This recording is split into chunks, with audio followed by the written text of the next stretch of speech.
Bien, como pueden comprobar, esto ya no es un proyecto, es una auténtica realidad. Y esto, antes de que se retire, por eso no he querido que bajen el telón, porque quería que estuvieran.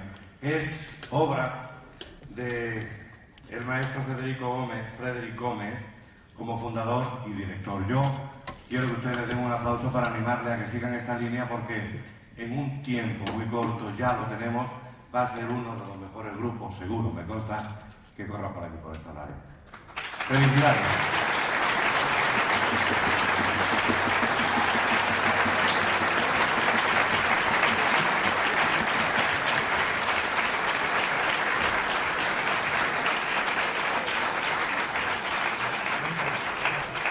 Y ahora nos retiramos y tenemos un pequeño receso de 15 minutos para que tengamos nuestro solar esparcimiento. Y dentro de 15 minutos les emplazamos para continuar con la última actuación.